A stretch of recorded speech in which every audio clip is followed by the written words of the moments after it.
Let me start off by saying that Peter Terry was addicted to heroin. We were friends in college and continued to be after I graduated.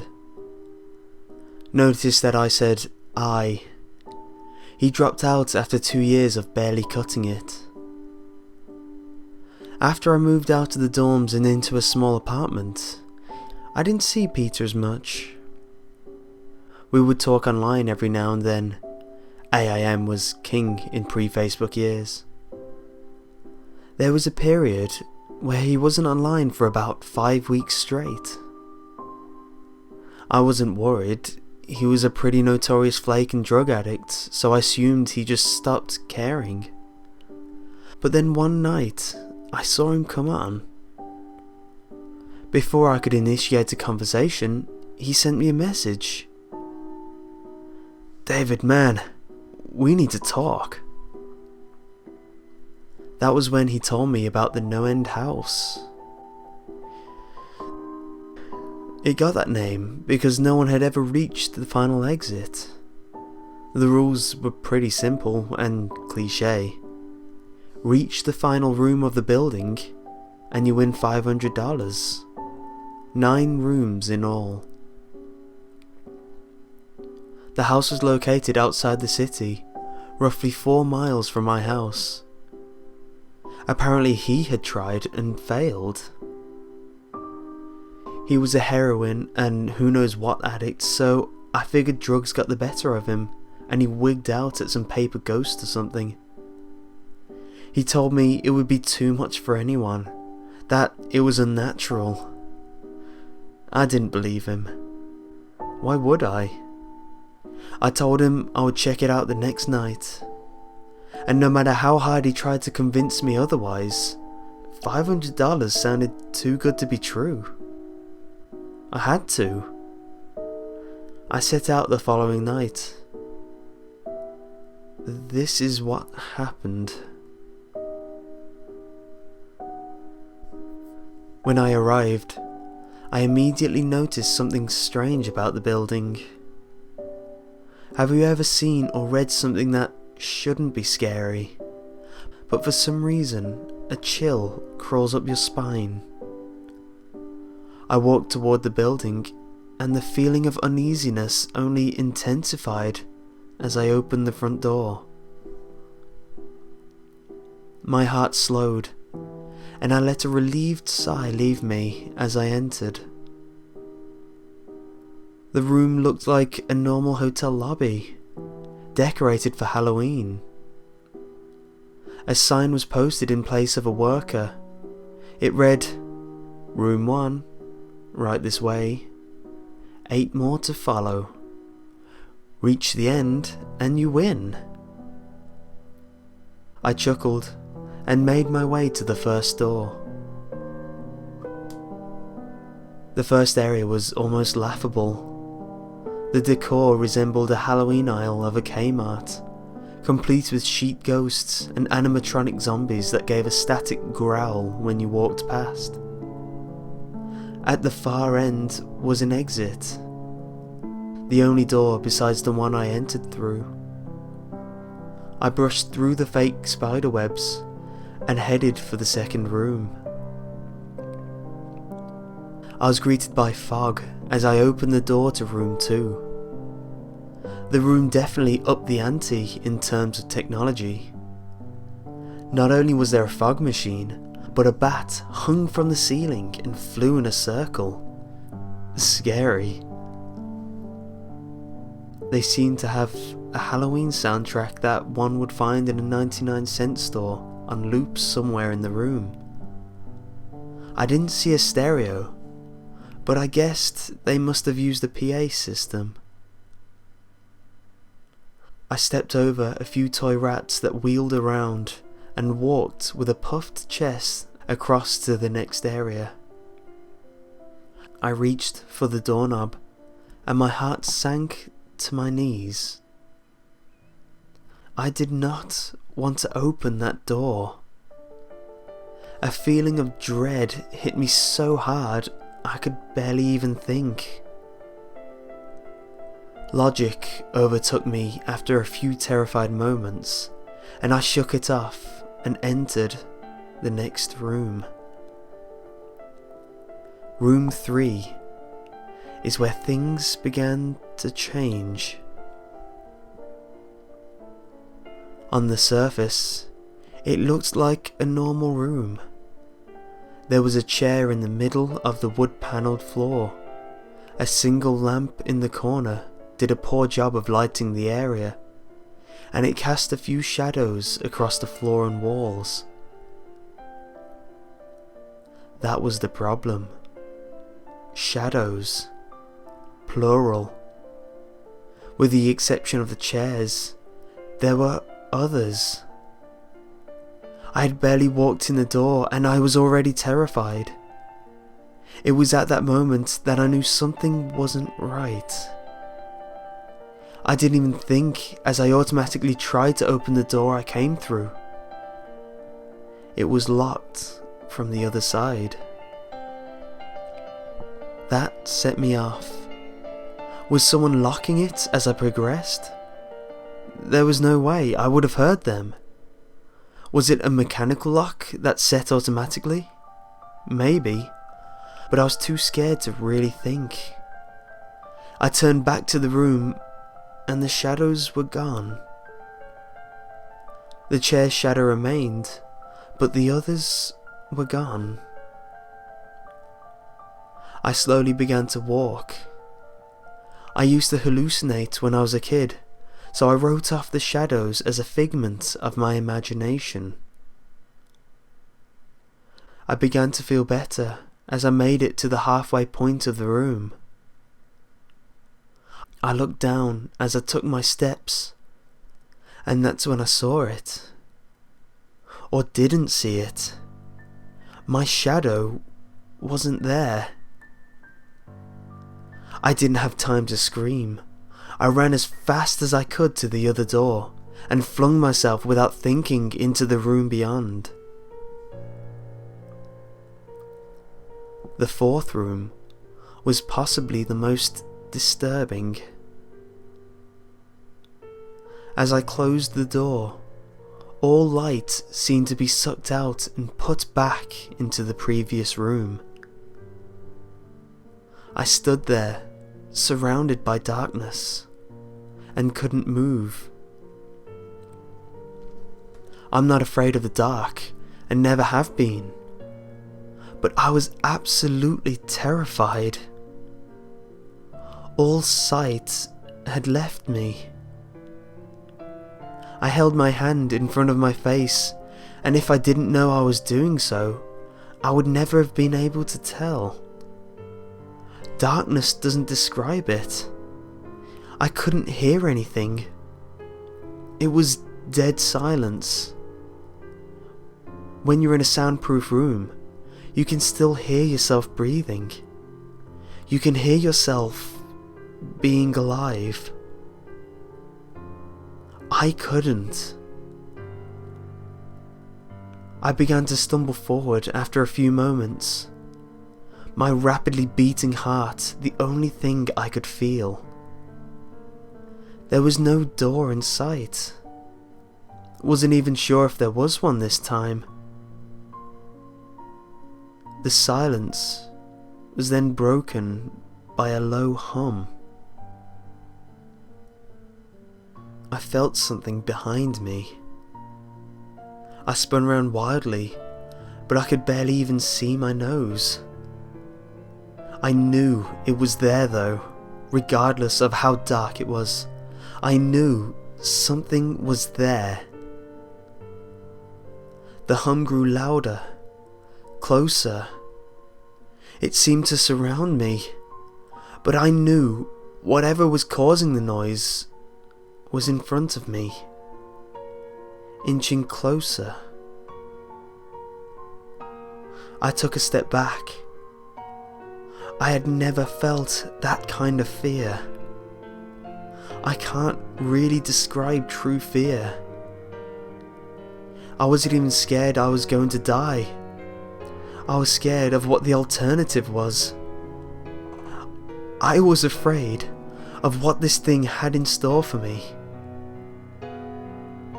Then the lights flashed for less than a second, and I saw it. Nothing.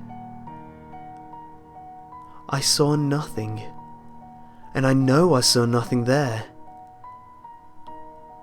The room was then plunged into darkness, and the hum was now a wild screech. I screamed in protest. I couldn't hear this goddamn sound for another minute. I ran backwards, away from the noise, and fumbled for the door handle. I turned and fell into room 5.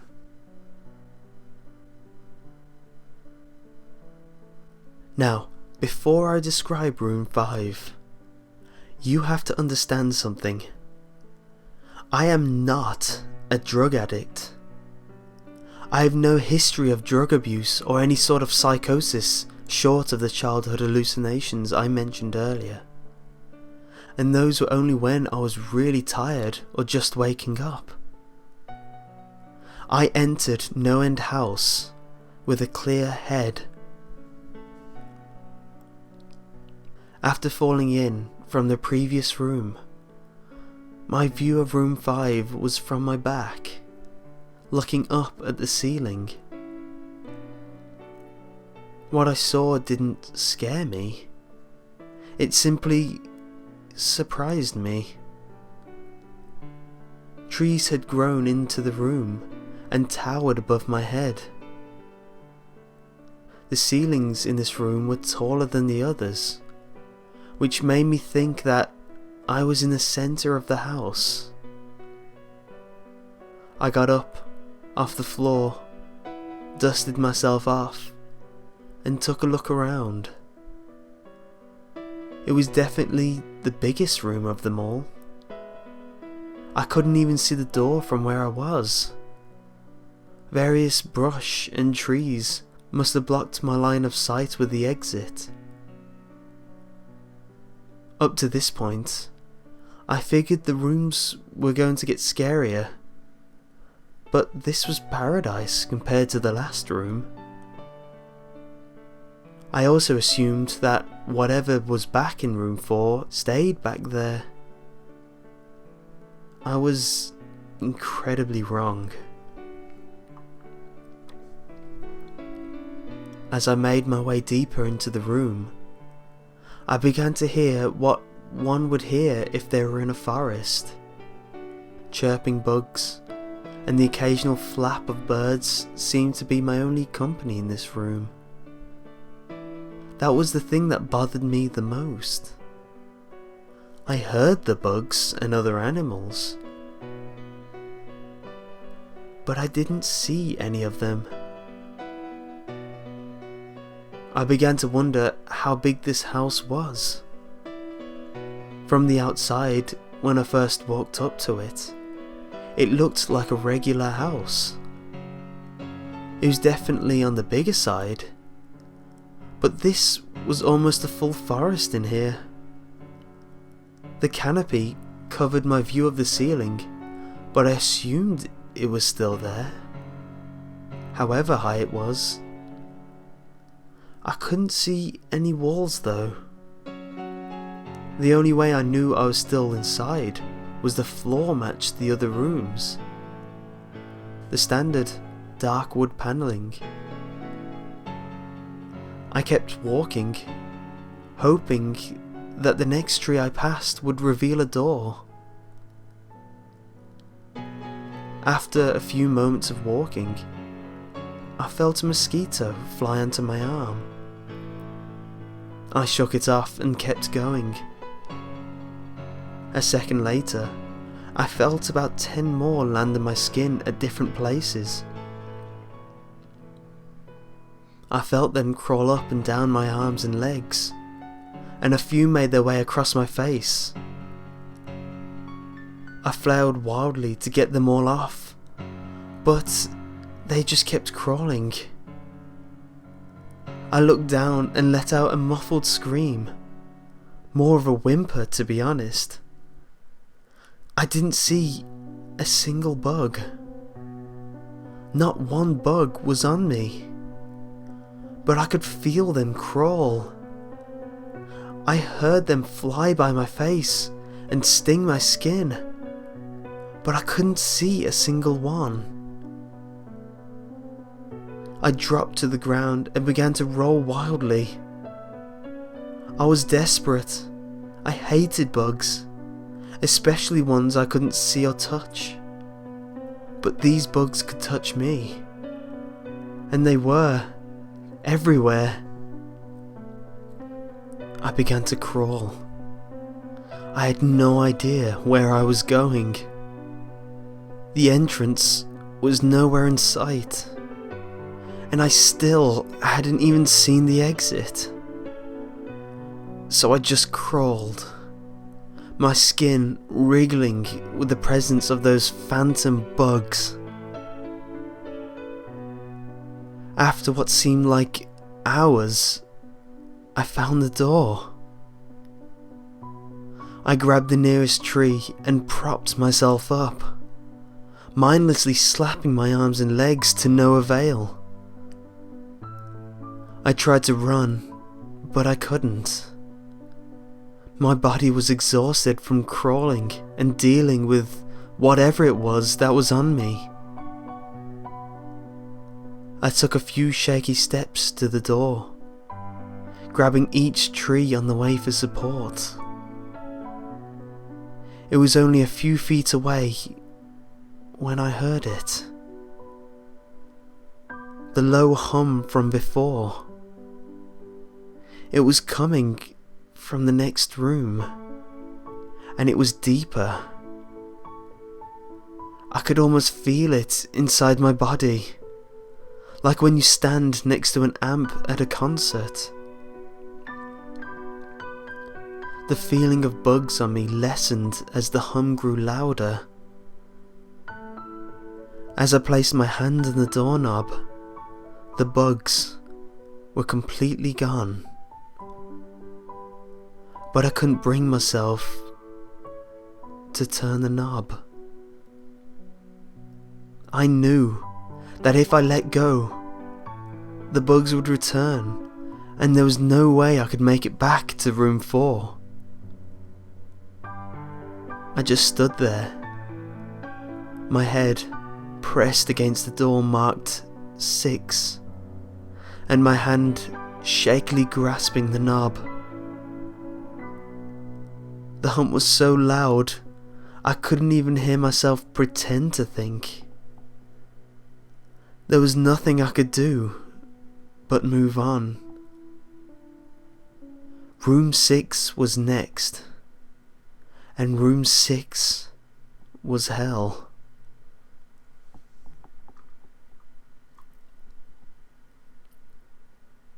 I closed the door behind me. My eyes held shut and my ears ringing. The hum was surrounding me. As the door clicked into place, the hum was gone.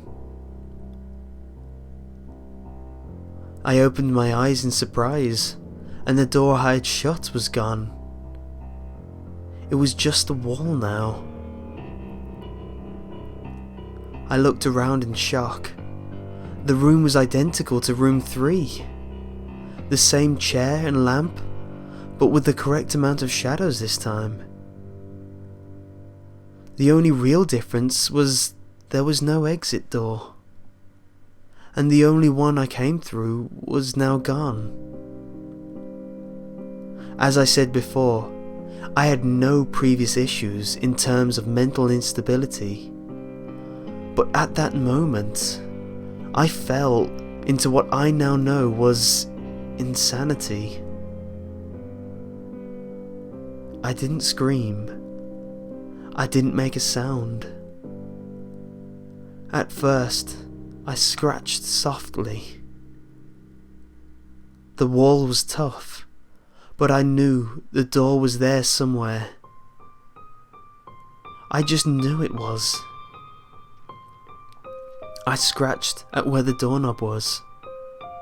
I clawed at the wall frantically with both hands, my nails being filed down to the skin against the wood. I fell silently to my knees. The only sound in the room was the incessant scratching against the wall. I knew it was there. The door was there. I knew it was just there. I knew if I could get past this wall. Are you alright? I jumped off the ground and spun in one motion. I leaned against the wall behind me and saw what it was that spoke to me. And to this day, I regret ever turning around. The little girl was wearing a soft white dress that went down to her ankles. She had long blonde hair to the middle of her back and white skin and blue eyes. She was the most frightening thing I had ever seen. And I know that nothing in my life will ever be as unnerving as what I saw in her. While looking at her, I saw the young girl. But I also saw something else. Where she stood, I saw what looked like a man's body, only larger than normal and covered in hair. He was naked from head to toe, but his head was not human, and his toes were hooves. It wasn't a devil, but at that moment, it might as well have been. The form had the head of a ram and a snout of a wolf. It was horrifying, and it was synonymous with the little girl in front of me. They were of the same form. I can't really describe it, but I saw them at the same time. They shared the same spot in that room, but it was like looking into two separate dimensions. When I saw the girl, I saw the form, and when I saw the form, I saw the girl. I couldn't speak. I could barely even see. My mind was revolting against what it was attempting to process. I had been scared before in my life, and I had never been more scared than when I was trapped in the 4th room. But that was before room 6. I just stood there, staring at whatever it was that spoke to me. There was no exit. I was trapped here with it. And then it spoke again. David, you should have listened. When it spoke, I heard the words of the little girl, but the other form spoke through my mind, in a voice I won't attempt to describe. There was no other sound. The voice just kept repeating that sentence over and over into my head, and I agreed. I didn't know what to do. I was slipping into madness, yet couldn't take my eyes off what was in front of me. I dropped to the floor. I thought I had passed out, but the room wouldn't let me. I just wanted it to end. I was on my side, my eyes wide open, and the form staring down at me. Scurrying across the floor in front of me was one of those battery-powered rats from the 2nd room. The house was toying with me, but for some reason, seeing that rat pulled my mind back from whatever depths it was headed. and I looked around the room. I was getting out of there. I was determined to get out of that house and live, and never think about this place again. I knew this room was hell, but I wasn't ready to take up residency. At first, it was just my eyes that moved. I searched the walls for any kind of opening. The room wasn't that big, so it didn't take long to soak in the entire layout. The demon still taunted me, the voice growing louder as the form stayed rooted where it stood. I placed my hand on the floor and lifted myself up to all fours, and I turned to scan the wall behind me. And then I saw something I couldn't believe. The form was now right at my back, whispering into my mind how I shouldn't have come. I felt its breath on the back of my neck, but I refused to turn around. A large rectangle was scratched into the wood, with a small dent chipped away at the centre of it. And right in front of my eyes, I saw the large 7 I had mindlessly etched into the wall.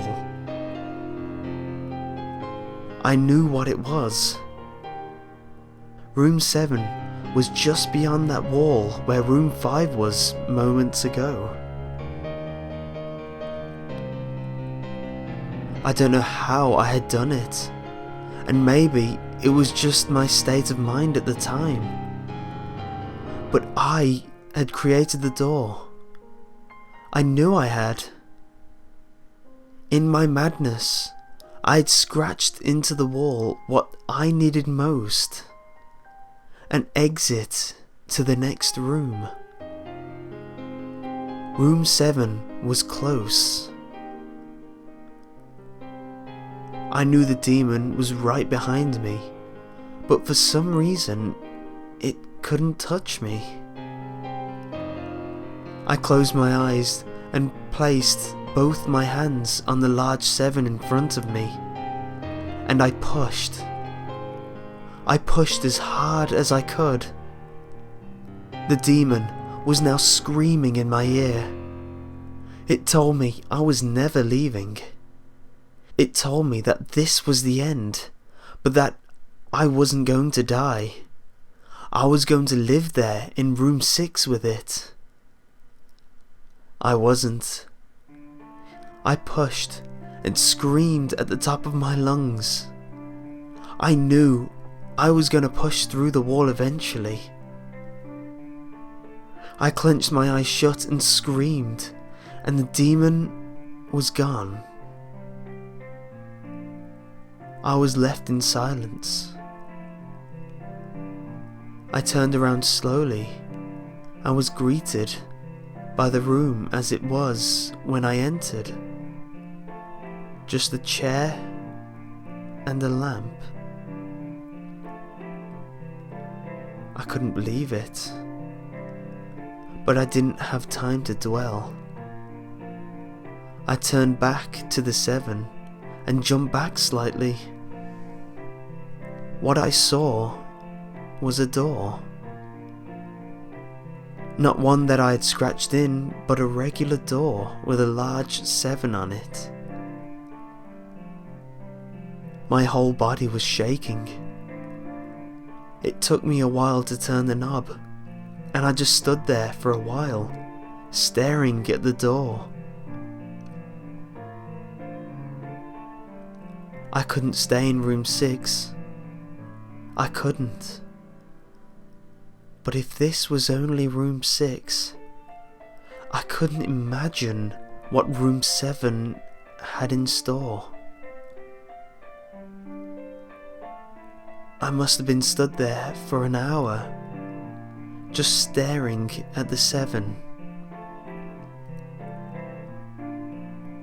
Finally, With a deep breath, I twisted the knob and opened the door to room 7. I stumbled through the door, mentally exhausted and weak. The door behind me closed, and I realized where I was. I was outside. Not outside like room 5, but I was actually outside. My eyes stung. I wanted to cry. I fell to my knees and tried, but I couldn't. I was finally out of that hell. I didn't even care about the prize that was promised.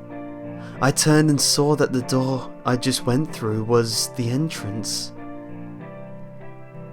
I walked to my car and drove home thinking of how nice a shower sounded. As I pulled up to my house, I felt uneasy. The joy of leaving NoEnd house had faded, and dread was slowly building in my stomach. I shook it off as residual from the house and made my way to the front door. I entered and immediately went up to my room. I entered, and there on my bed was my cat, Baskerville. He was the first living thing I had seen all night, and I reached to pet him. He hissed and swiped at my hand. I recoiled in shock, as he had never acted like that before. I thought, whatever, he's just an old cat.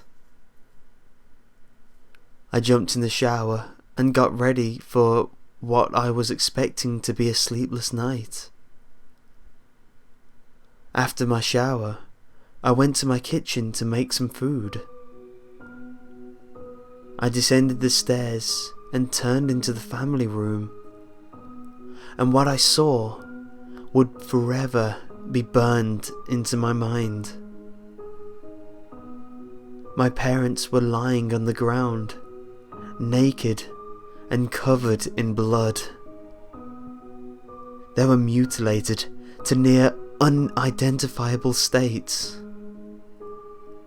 Their limbs were removed and placed next to their bodies, and their heads were placed on their chests, facing me.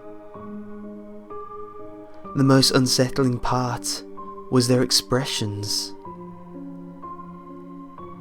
They were smiling, as though they were happy to see me. I vomited and sobbed there in the family room. I didn't know what had happened. They didn't even live with me at the time. I was a mess. And then I saw it. A door that was never there before.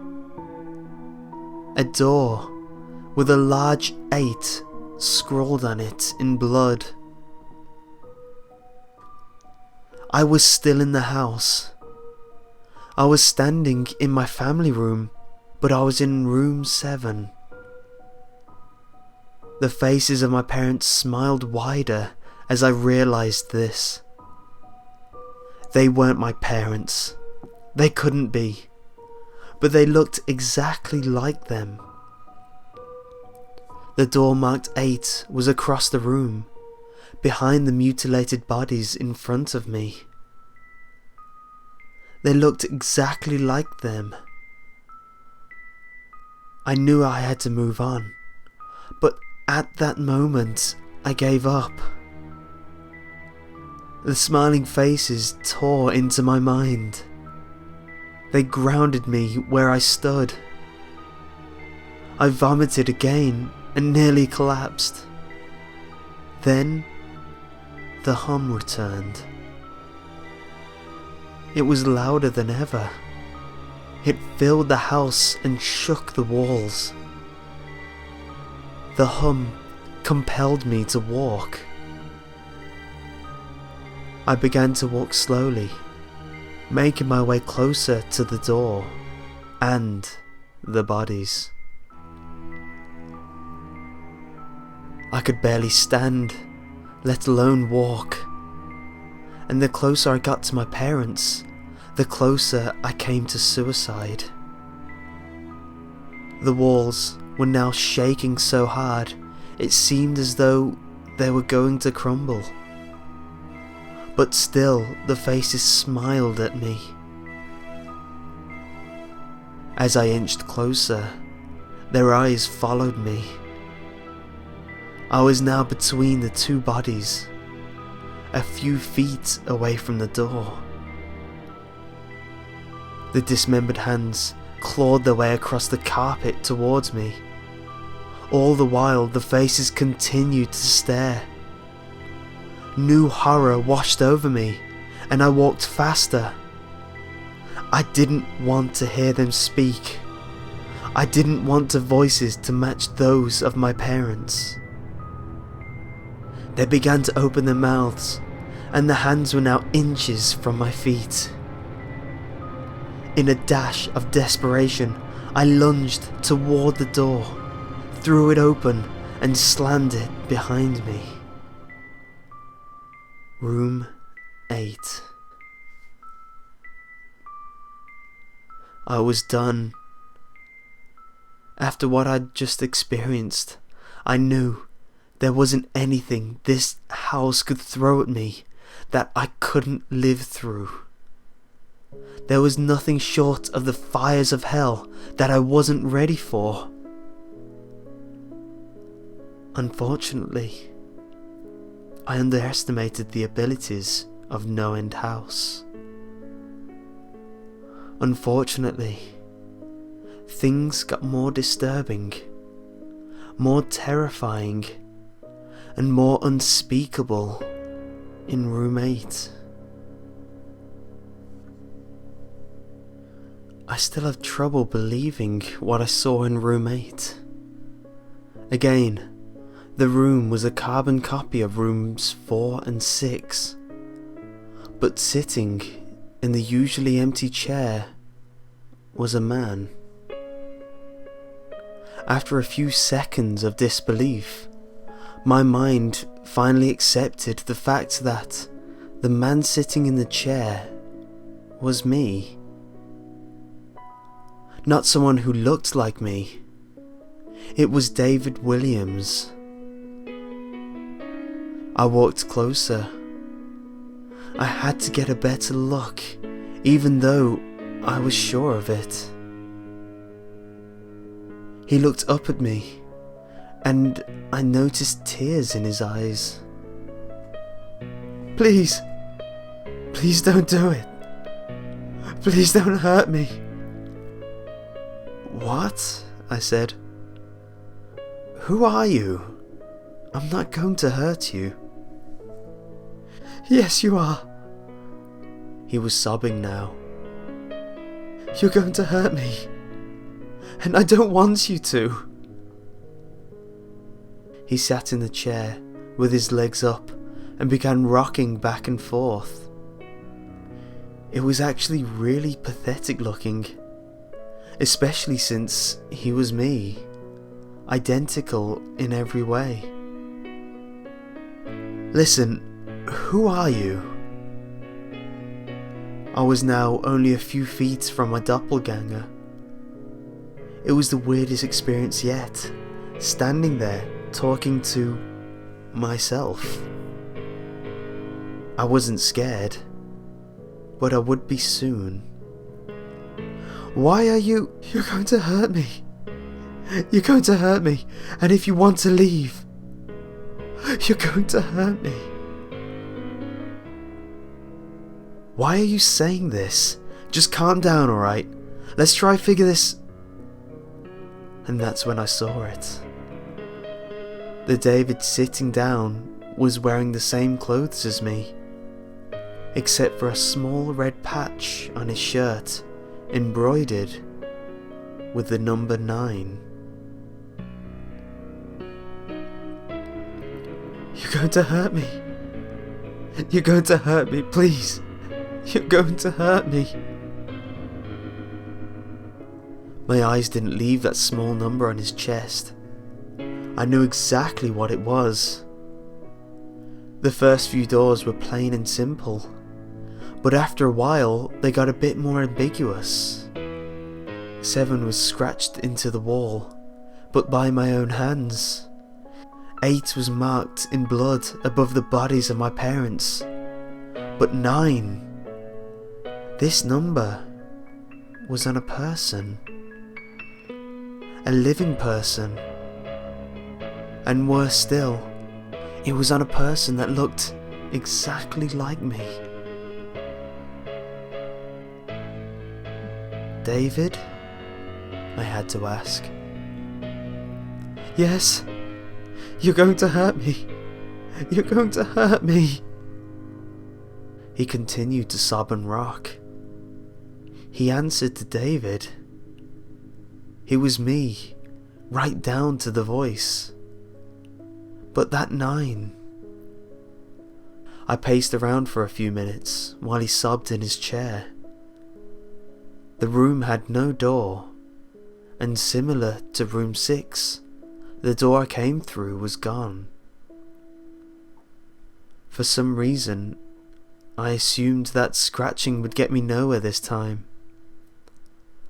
I studied the walls and the floor around the chair, sticking my head underneath and seeing if anything was below. Unfortunately, there was. Below the chair was a knife. Attached was a tag that read, "To David, from management." The feeling in my stomach as I read that tag was something sinister. I wanted to throw up, and the last thing I wanted to do was remove that knife from under that chair. The other David was still sobbing uncontrollably. My mind was spinning into an attic of unanswerable questions. Who put this here? And how did they get my name? Not to mention the fact that, as I knelt on the cold wood floor, I also sat in that chair, sobbing in protest of being hurt by myself. It was all too much to process. The house and the management had been playing me this whole time. My thoughts for some reason turned to Peter, and whether or not he got this far. And if he did, if he met a Peter Terry sobbing in this very chair, rocking back and forth. I shook those thoughts out my head. They didn't matter. I took the knife from under the chair, and immediately the other David went quiet. "David," he said in my voice, "what do you think you're going to do?" I lifted myself from the ground and clenched the knife in my hand. "I'm going to get out of here." David was still sitting in the chair, though he was very calm now. He looked up at me with a slight grin.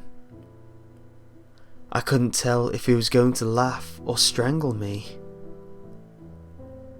Slowly, he got up from the chair and stood facing me. It was uncanny. His height, and even the way he stood, matched mine. I felt the rubber hilt of the knife in my hand and gripped it tighter. I didn't know what I was planning on doing with it, but I had the feeling I was going to need it. "Now," his voice was slightly deeper than my own, "I'm going to hurt you. I'm going to hurt you and keep you here." I didn't respond. I just lunged and tackled him to the ground. I had mounted him, looked down, knife poised and ready. He looked up at me, terrified. It was like I was looking in a mirror. Then the hum returned, low and distant, though I still feel it deep in my body. David looked up at me as I looked down at myself. The hum was getting louder, and I felt something inside me snap. With one motion, I slammed the knife into the patch on his chest and ripped down. Blackness fell on the room, and I was falling. The darkness around me was like nothing I had experienced up to that point. Room 3 was dark, but it didn't come close to what was completely engulfing me. I wasn't sure if I was falling after a while. I felt weightless, covered in dark. And then a deep sadness came over me. I felt lost, depressed, and suicidal. The sight of my parents entered my mind. I knew it wasn't real, but I had seen it. And the mind has trouble differentiating between what is real and what isn't. The sadness only deepened. I was in room 9 for what seemed like days. The final room. And that's what it was. The end. NoEnd house had an end, and I had reached it. At that moment, I gave up. I knew I would be in that in-between state forever, accompanied by nothing but darkness. Not even the hum was there to keep me sane. I had lost all senses. I couldn't feel myself. I couldn't hear anything. Sight was useless here, and I searched for taste in my mouth and found nothing. I felt disembodied and completely lost. I knew where I was. This was hell. Room 9 was hell. And then it happened. A light. One of those stereotypical lights at the end of the tunnel. Then I felt ground come up from below me, and I was standing. After a moment or two of gathering my thoughts and senses, I slowly walked toward the light. As I approached the light, it took form. It was a vertical slit down the side of a door, this time unmarked. I slowly walked through the door and found myself back where I started. The lobby of NoEnd house. It was exactly how I left it. Still empty. Still decorated with childish Halloween decorations. After everything that had happened that night, I was still very wary of where I was. After a few moments of normalcy, I looked around the place trying to find anything different. On the desk was a plain white envelope with my name handwritten on it. Immensely curious, yet still cautious, I mustered up the courage to open the envelope. Inside was a letter, again handwritten. David Williams, congratulations. You have made it to the end of NoEnd House. Please accept this prize as a token of your great achievement. Yours forever, Management. With the letter was 5 $100 bills. I couldn't stop laughing. I laughed for what seemed like hours. I laughed as I walked out to my car. I laughed as I drove home.